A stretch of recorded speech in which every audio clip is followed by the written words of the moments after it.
इंद्रनगर के राजा इंद्रसेन की पुत्री राजकुमारी स्वर्णलता अपनी सुंदरता के लिए देश विदेश में प्रसिद्ध थी। राजकुमारी स्वर्णलता इतनी सुंदर थी कि स्वर्ग की अप्सराएं भी उसके सामने फीकी लगती थीं। भगवान ने राजकुमारी स्वर्णलता को सौंदर्य के साथ साथ अपार बुद्धिमत्ता का गुण भी दिया था।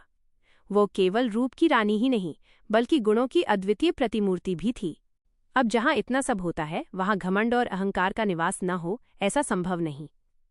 राजकुमारी स्वर्णलता ने प्रण कर रखा था कि जो राजकुमार उसके 10 प्रश्नों के उत्तर ठीक ठीक देगा और शतरंज के खेल में उसे हरा देगा, वही उससे विवाह करेगा। अन्यथा वह सारी उम्र कुंवारी ही रहेगी और अंततः यह सोचकर संतोष कर लेगी कि ऊपर वाले ने उसकी बराबरी का कोई पुरुष बनाया ही नहीं। राजकुमारी स्वर्णलता का एक नियम और था, जो भी राजकुमार उसके प्रश्नों के उत्तर नहीं दे पाएगा उसे उसका कैदी बनकर आजीवन कारावास भोगना पड़ेगा।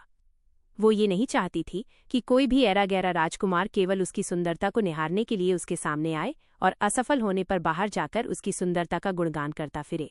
राजकुमारी का मानना था कि जिस पुरुष ने उसे एक बार देख लिया वो या तो उसका पति होगा या फिर जीवन भर के लिए उसका कैदी बनेगा। इन सख्त नियमों के बावजूद कई राजकुमारों ने स्वयं को बुद्धिजीवी मानते हुए उसकी परीक्षा में भाग लिया और परिणाम स्वरूप वे सभी उसके कैदी बन गए। फिर एक दिन ऐसा हुआ जो पहले कभी नहीं हुआ था। एक राजकुमार किसी प्रकार उसके कारागार से निकलकर भागने में सफल हो गया। वह जंगल में इधर उधर भटकता रहा और बुदबुदाने लगा, हे भगवान, या तो मुझे उठा ले या राजकुमारी स्वर्णलता के दर्शन करा दे। मुझे ऐसी जिंदगी नहीं चाहिए जिसमें स्वर्णलता न हो। वह राजकुमारी के विरह में व्याकुल होकर भटक रहा था। एक दिन वो चंद्रनगर नामक नगर के बाहर जा पहुंचा। उसी समय चंद्रनगर के राजा वीरसेन भी शिकार खेलते हुए उधर आ निकले। राजकुमार की विरह भरी बातें सुनकर राजा वीरसेन उसके पास आए और उसकी दुर्दशा देखकर बोले, तुम इतने व्याकुल क्यों हो?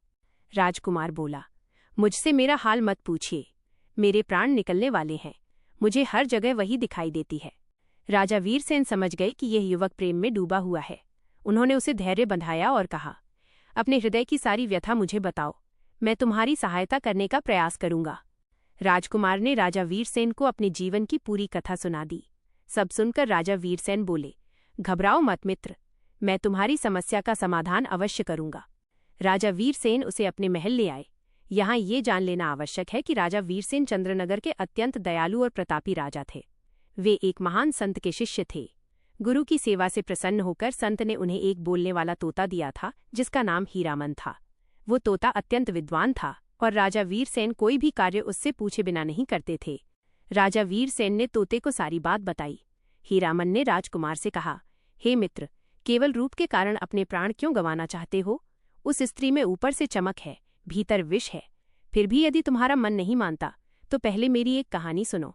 तोते ने एक कथा सुनाई जिसमें एक स्त्री ने अपने प्रेमी के कहने पर अपने ही पुत्र की हत्या कर दी और अपने पति को फंसा दिया।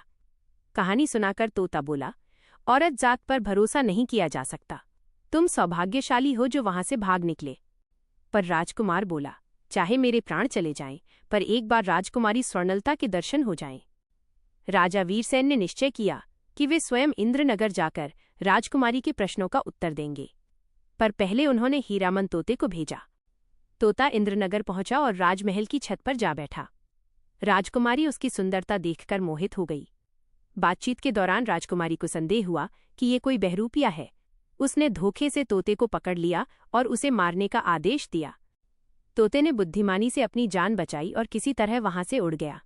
वो राजा वीरसेन के पास लौट आया और सारी घटना सुनाई। राजा वीरसेन बोले, अब मैं स्वयं उससे निपटूंगा। राजा वीरसेन इंद्रनगर पहुंचे। राजकुमारी ने अपनी शर्तें रखीं। राजा ने सहर्ष स्वीकार किया। राजकुमारी ने एक एक करके 10 प्रश्न पूछे। राजा वीरसेन ने सभी प्रश्नों के उत्तर बुद्धिमत्ता, धर्म और दर्शन के साथ सही सही दिए। भाग्य, कर्म, सुख दुख, मन, संसार, आत्मा और परमात्मा, सब पर उन्होंने गूढ़ उत्तर दिए। अंत में शतरंज का खेल हुआ जिसमें राजा वीरसेन विजयी हुए। राजकुमारी स्वर्णलता ने अपने पिता राजा इंद्रसेन को सब बताया। राजा इंद्रसेन बहुत प्रसन्न हुए और विवाह की बात करने लगे। तब राजा वीरसेन बोले, महाराज, ये राजकुमारी मेरी नहीं किसी और की अमानत है। उन्होंने उस राजकुमार की पूरी कथा सुनाई जो प्रेम में सब कुछ त्याग चुका था। राजा इंद्रसेन ने सहर्ष स्वीकृति दी। उस राजकुमार को बुलाया गया और विधिपूर्वक राजकुमारी स्वर्णलता का विवाह उसी से कर दिया गया।